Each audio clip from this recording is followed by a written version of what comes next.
Hello. It's been a long time since I last recorded a video. The last time I recorded a video was back in February, but I just didn't have the motivation to do any more of diecast reviews, rather. So I just decided to go way back, not do any more reviews for like the next 7-ish months. So this is probably why you haven't seen me review for like the uploaded a review for like the last several months already. So this might be the reason why. Um, I I didn't know when to start doing a review or do anything. So that's why I decided to step back from doing reviews. So I do apologize for that. But to compensate for that, we got several other Ferraris from Kyosho to review for you guys. You got a single one prototype. You got some GT cars, road cars rather, and then a couple of F1 cars to review. So for this video, we're gonna do it in 2 parts. The first part will be the Ferraris, and the next part we'll do these regular broadcasts, including the Lancia Fulvia.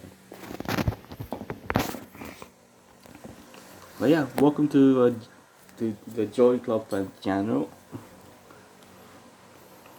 So we're gonna do this mini series called auction reviews, because these were the ones that I've obtained during an auction. Like that one auction from a Facebook group that I did back about several months back. They have since stopped doing, or at least slowed down doing on auctions, but the group is still going strong. I just stopped doing them in auctions because it was financially wasn't going to be viable. So I stepped back from collecting. So I ended up getting these for my collection instead. So that's why I've been.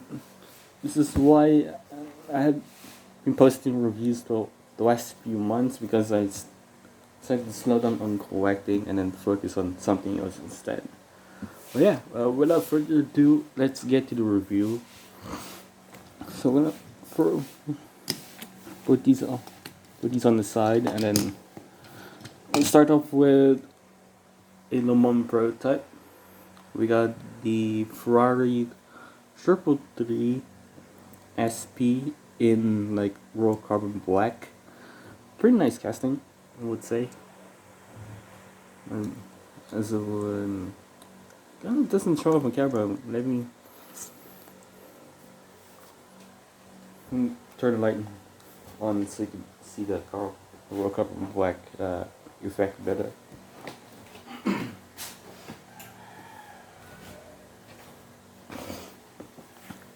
Okay, that should be perfect. That should be perfect. Yeah, you can see the carbon black a bit better. It's kind of like a metallic. It's a matte black, pretty much. Although it's supposed to represent carbon black, and the rear wing is kind of wonky. Well, that's fine. You can see the rear wing is a bit wonky. So you can just touch it carefully, but it's gonna still be wonky. So why do that? But yeah, as per Kyosho, you got lenses, rubber tires, plastic rims. Yep, lenses. I believe these are lenses with the indicators and the high beam taillights. There are, I think these are clear headlights. Yeah, these are clear.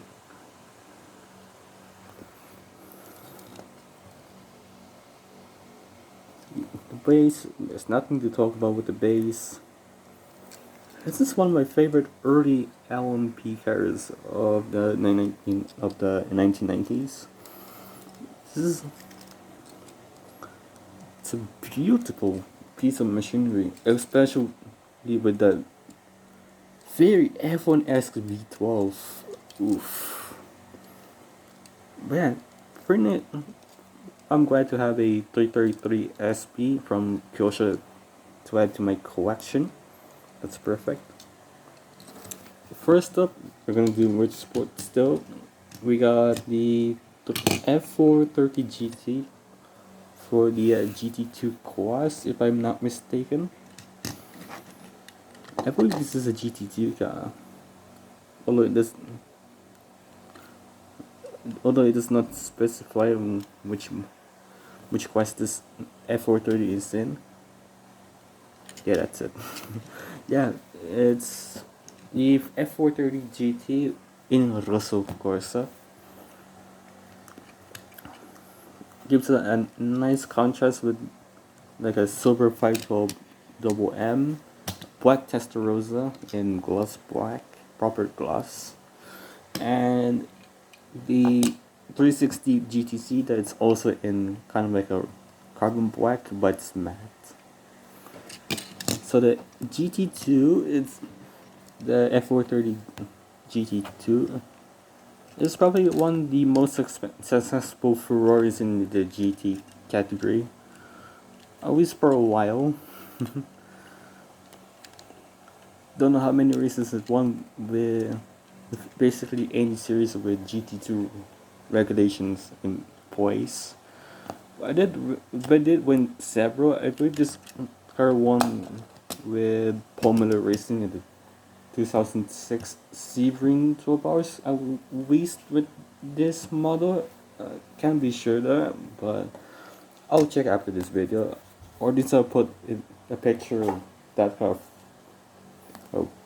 once I get that photo. But an F430 GT, a pretty decent casting as per usual, with lenses, of course, nothing to talk about that.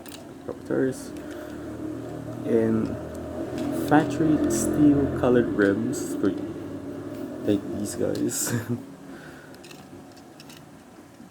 black mirrors, they're part of the body. See, nicely molded interior details. It wants to focus. It doesn't want to focus for whatever reason. If I get close, it won't focus. There we go. If I place that far, it would then focus. But you do lose some of the focus that I was expecting. I was going to put for this car. The roll cages are modeled in as well. That's pretty nice. You got the window banner. I thought they were separate pieces. They're actually for the windows. I believe they're decaled on. That's pretty neat. It's just the base. This time it's kind of detailed, but not much to talk about. Also, it's on road car tires. Yeah, the F430 GT. Yeah, that's pretty nice. A Rosso Corsa Ferrari, in contrast with like, these basic colored Ferraris. I like it. Speaking of, we got the 336 GT Challenge, a one make model for, the challenge. Yeah. Oops, almost dropped it. So it's nice to have a one make model always for my collection, because you don't see too much of one make models in 1/64 scale. honestly count like what's the best example? You know the 911 cop cars, the cop cars, the Lamborghini Super Trofeo. And there's probably even more that I couldn't think about, or maybe was not made for 1/64 scale. I believe this is the first one make model produced by Kyosho. I'm not sure what the series is called because these are from auctions and they did not come with boxes or anything. I believe this and the F430 GT were the only ones that came with a shell, but nothing else. But yeah, pretty nice to have a 60 each in any trim possible in my collection. You can see the plastic yellow headlights, as you know, it's a one make model. Different OZ rim models, model rims from OZ. Also, the rear wing swunky on this as well. Yeah, yeah, it's perfect on the F430.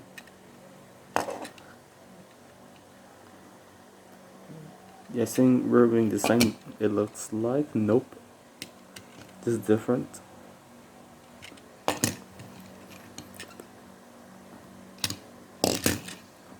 And like, it's a design similar to the F430, just with the venturi tunnels. Oh, I believe this is a road car. Huh. I believe this is a road car. My bad. Because of the road car tires and all that.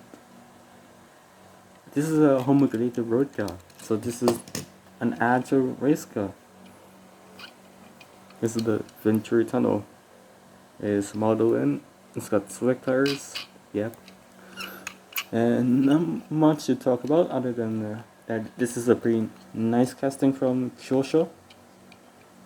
Nice to have a GTC model Ferrari into my collection. I'm not sure if this is a proper one make model or it's just a homologated GT2 car. I'll look after this video is done. But before we get to the Formula 1 cars in the background, review the F1, the 512M. I said double M in the intro. I didn't realize that it was actually a single M, but yeah, we got the 512M in silver. I don't know what Ferrari calls this type of silver, but a pretty bright silver. I believe this is metallic. I do have a feeling that this is metallic, but I can't be sure. But yeah, nice to have a 512M into my collection. You can see that this is just the same body style that the Testarossa would end up using rather. You can't see it because I got the Testarossa in black.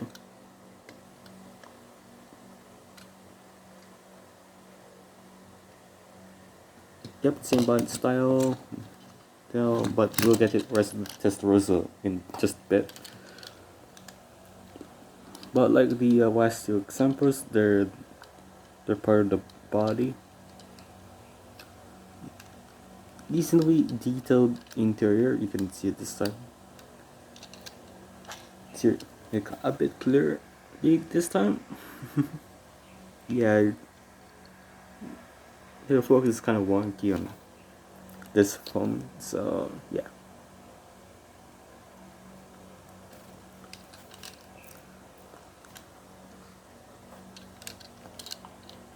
Nice to have a 512M into my collection because I don't have any other 512Ms to compare with. This is actually my first one. Nearly detailed base, 512M. Speaking of which, we're gonna go with the Testarossa from the same platform.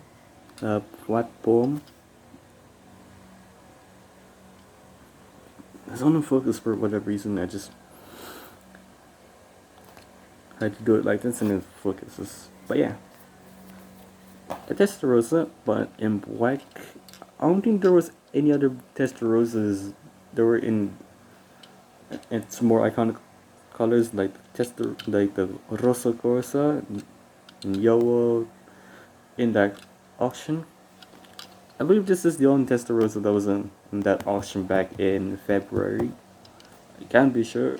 I'll check back and when this video is done. But yeah, Testarossa in black so you can see that much work that Kyosho just put on this Testarossa casting, unless I bump up the amount of white that I have.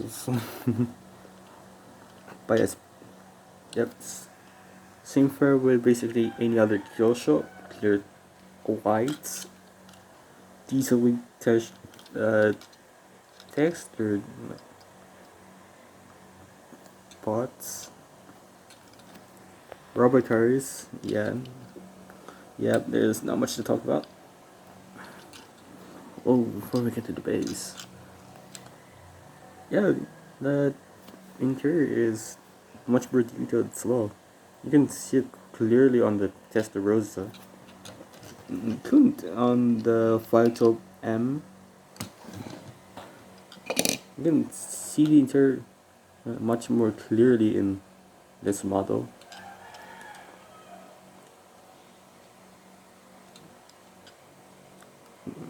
See, I believe this is a Pininfarina decal. Yeah. Although I don't think there's a Pininfarina typeface in it because it's so tiny. It's not as tiny as the one in the Fiat Coupe, which we'll take a look at in part 2. But yeah, here's the base. Much more detailed than the 512M. Huge contrast. Huge contrast. You can see the suspension pieces and basically underneath the engine.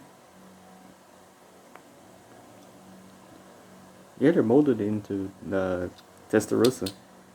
But the rest of the under the chassis pieces, they're not molded. It's just a flat base with some details in it. That's nice. But yeah, we're done with the Ferrari road cars. Now it's time to do the Formula 1 stuff. Yeah. Yep, the Singapore Grand Prix just finished, so it will be fitting to review a couple of Ferrari F1 cars that I have in my collection so far. So we got the 126. Was it the 126 C2? Yeah, this is the 126 C2 on the right side, and the F1A7-88C on your left. But first, we're gonna go with the 126 C2. This guy was remembered for the wrong reasons. And that I believe this is supposed to represent chassis 057, in which Gilles Villeneuve debuted the chassis in the Brazilian Grand Prix, qualified that car in 8th, and then DNF after a crash. Or this could be 058, which is the chassis that Villeneuve finished running up with his French teammate Didier Pironi in the San Marino Grand Prix, and then killed 2 weeks afterwards in the Belgian Grand Prix during practice after contact with Jochen Mass. I mean, my prediction is that this is chassis 058 because that's the one that Villeneuve finished second in Film. So it will be neat for Kyosho to represent chassis 058 for the 126 C2. But yeah, enough rambling and let's get to the review for real. Pretty nicely detailed F1 casting, but not as impressive as the F1 A7-88C, which we'll get to in just a bit. But yeah, on the nose cone, you got the that's bright because of the front and the rear wings. Yeah, the front and the rear wings are chrome, so expect a lot of reflection coming out of this camera. But yeah, as we get to the nose cone, we got the Adjup logo on the safety sail. Speaking of the safety sail, the Longjian logo on both sides, just below the windscreen. I believe they call it the windscreen. Continuing on with the nose cone, we got the huge number 27 for Villeneuve. The right front wheel is kind of wonky. Yeah, has to be expected with basically any other 164 scale diecast that rolls. So expect wonky wheels. Just below the number, we got Magneti Marelli with a white outline on a blue typeface and a nice contrast. We got the Oblietti logo with the actual logo for the computer company below it, and below it is the Ferrari badge, and alongside the nose cone you got the Goodyear logo just below the safety cell. So you get to the side part. Oops, my bad. So you get to the side, we're gonna continue with the safety cell. We got Jones' surname right on where the driver is. We got the Ferrari logo on both sides of the safety cell, so Fiat. It's on focus. There we go. The tricolore. Just below this chrome row hoop. Some detail on the engine as well, which will be seen right now. That's pretty decently detailed and molded. As far okay, so we get to the sides because this is a ground effect car. It's a bit lower than you would imagine, right? But yeah, as we get to the side of the 126 C2, you got the Oblietti logo before the bends, which are not painted. You got Adjup, a variation of the Adjup logo, and then Dolan's number 27. And down here you can see basically all of the technical partners for Ferrari at the time.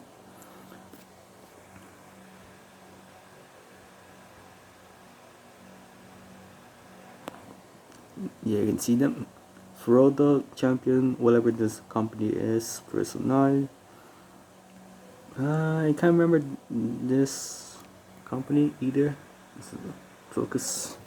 I believe this is a Pininfarina. Yeah, that's a Pininfarina, but it's very tiny. And I can't read the red text above it because it's so tiny. It's basically impossible to read that. By continuing on, we got Ericsson, Speedline, Brembo, and SKF. I believe the only technical part that the Ferrari is with nowadays is Brembo. And just below them is a fairly tiny text saying produced by RCO with Corradini's urethane. Corradini's urethane something.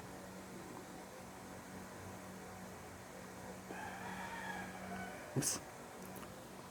I don't know what that says after urethane, but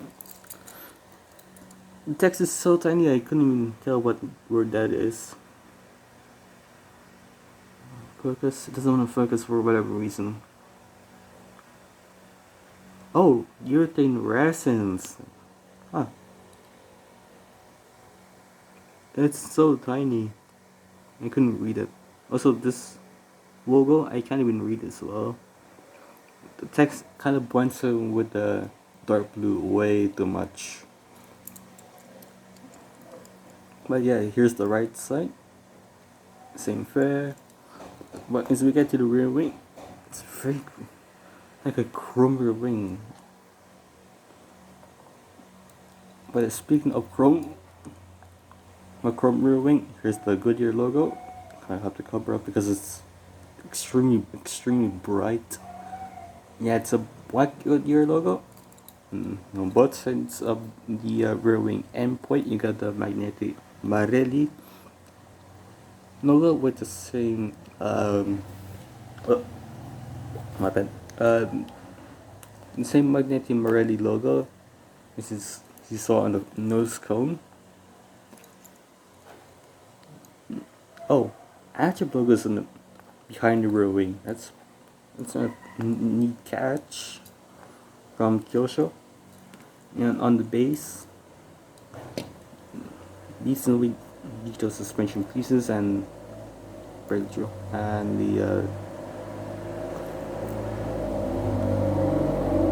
the brake cooling vents. I believe they're here's the base. The venturi tunnels are there. Not much to say about it, but these do not come with screws, believe it or not, because they would clash with the interior piece. So the only way you can start is have these two tabs completely stuck into your car, and that's it. And the last Ferrari to look at in this part of the auction review is the F1-87-88C in the hands of Gerhard Berger, the driver who won that year's Italian Grand Prix after both McLarens faltered in that Grand Prix. So it's nice to have a car from the 1988 season into my collection. I don't have any other cars from the 1988 season to compare. I believe they made the aforementioned MP44, but I don't know if Kyosho made the MP44 in 1/64 scale. I might have to look it up after this video is done. But the F1-87-88C is a fairly interesting variant. Interesting Ferrari, for sure. It's an Can you not be annoying for once? Okay. This is a upgrade of the pre-existing F1-87 chassis, and then restamped. It is like newly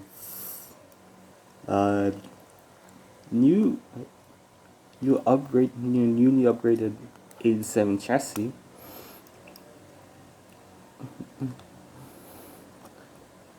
But the 8C upgrade was better than the 87. What the 87 did the previous year. Ended up winning that upper mentioned Italian Grand Prix with Berger and teammate Michele Alberto finishing runner-up. I don't remember who finished in third in that race, so I think I'll pull up the results from that race if I can. But yeah, the F1-87-88C. So a pretty neat F1 casting from Kyosho in my collection. I don't have any other cars from the late 80s. So to have an 88C in my collection is pretty nice. It gives a little bit of contrast with the 126 C2. Don't have any other open wheel cars to review. Yeah. I believe these are my first two open wheel cars from any open wheel category in my collection. But yeah, let's get to the review. So we get to the nose cone, Agip logo, the Agip logo on top of this like screen, kind of reflecting air away to the side. So I don't know what it does, but it probably helps with aerodynamics, I guess. Continue on with the nose cone and the cam alongside the front suspension with some detail on the brake cooling ducts. We got the number 28 for Gerhard Berger. You got the Magneti Merelli logo in white this time, no border. Beva, who used to be the gearbox supplier for Ferrari at this time period. The Ferrari badge, Goodyear on the front wing, and matte black and yellow cubes to indicate that this is Berger. On the safety cell, you got both the Ferrari badge on both sides. Still on the safety cell, we got Gerhard Berger's name on both sides, on just below this matte black roll hoop. On the engine cover, you got the Fiat logo, the fuel cap. I believe this is the fuel cap, and the blow up valve right there. Just below it. On the on the side pods, you got the Lonjan logo. And also unpainted vents. Yep. Continue on with the side pods. You got the Agip logo, Magneti Marelli, Beva, SKF, and Speedwine. Although you can't see it because his camera's horrible at focusing. Oh, I forget to mention that the 126 C2 has the Goodyear logo on both sides. You can see this is on both. It's on one side. It's on the focus for whatever reason. There we go. You got the Goodyear logo on this side and this side as well. So that's a pretty neat little detail from Kyosho. It's also present on the 88C as well. You can, here's the right rear, Goodyear Eagle. Oops, it doesn't want to focus anymore. Goodyear Eagle on this one side, and Goodyear Eagle on side as well. That's perfect. You got Agip, Goodyear, and the Berger's number on both sides of the rear wing end plate. Also, the end plate is kind of wonky. And see, there is a bit of blush and just on top of the end plate, so that's one thing to keep note of. Is this on the rear wing? We got the two yellow cubes to indicate that this is the second driver, Gerhard Berger. White Goodyear logo, and nothing else. Oh, there is this detail behind the rear wing. The Agip logo on a white border. Nothing else to talk about. Oh, real brake cooling ducts on the rear suspension. Ducts on both sides of the engine cover, and matte black as well. Speaking of matte black, here's the base. It's a fairly one base, but the venturi tunnels are molded in. It's a pretty neat little detail from Kyosho to model these venturi tunnels. But yeah, ground effects were banned at this time as well. They banned ground effects in after 1982. I can't be sure, but I believe they were banned after 1982. But yeah, that's it for the Ferrari part of auction review. Let me know in the comments section which Ferrari model is your from this review is your absolute favorite. But yeah, we'll see you guys next time for part 2 of the auction reviews.